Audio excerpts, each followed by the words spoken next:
जैन ने जो इत्र बनाया था, आप लोगों के माध्यम से, पत्रकार साथियों के माध्यम से ये प्रचार किया गया कि वो समाजवादी पार्टी का है। दोपहर आते आते हमारे पास जागरूक पत्रकारों को भी समझ में आ गया समाजवादी पार्टी से कोई रिश्ता नहीं है, तो वो भी पलट गए दोपहर के बाद तक। सुबह तो यही हेडलाइन चल रही थी, समाजवादी पार्टी का इत्र कारोबारी। लेकिन मुझे खुशी है दोपहर आते आते हमारे पत्रकार साथी भी समझ गए कि समाजवादियों से कोई लेना देना नहीं है।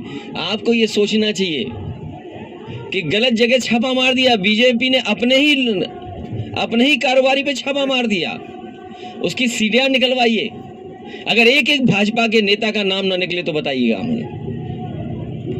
जो पीयूष जैन जिनके वो घर में छापा पड़ा है, जिनके यहाँ अभी भी नोट निकलने, अब तो नोट निकलना बंद हो गए हैं, बेसमेंट में नोट निकले, दीवालों में नोट निकले, लॉकर्स में नोट निकले, जिम्मेदार कौन है? वो छापा मारना चाहते थे इत्र वाले के यहाँ, उसका नाम था पुष्पराज जैन, इनका नाम था पीयूष जैन। लगता है डिजिटल इंडिया की गलती हो गई, पुष्पराज जैन की जगह पीयूष जैन आ गए, तो पीयूष जैन के यहाँ छापा मार दिया। और सोचो क्या निकला, सोचिए उत्तर प्रदेश में इतना रुपया किसी का नहीं निकला होगा।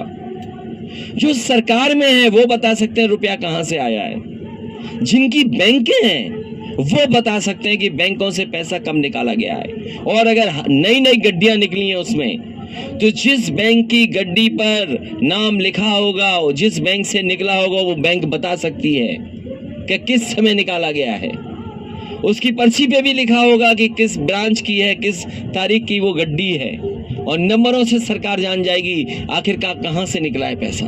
तो सोचो सरकार स्वीकार करेगी कि नहीं करेगी कि जो व्यापारी कहते थे और जो आम लोग कहते थे कि नोटबंदी से अर्थव्यवस्था नहीं बच सकती, नोटबंदी ने उनकी योजना फेल हुई है। जीएसटी जिस तरीके से लागू होनी चाहिए थी, जिस तरीके से जीएसटी का व्यापारियों को लाभ पहुंचना चाहिए था, वो जीएसटी भी योजना उनकी फेल हुई है।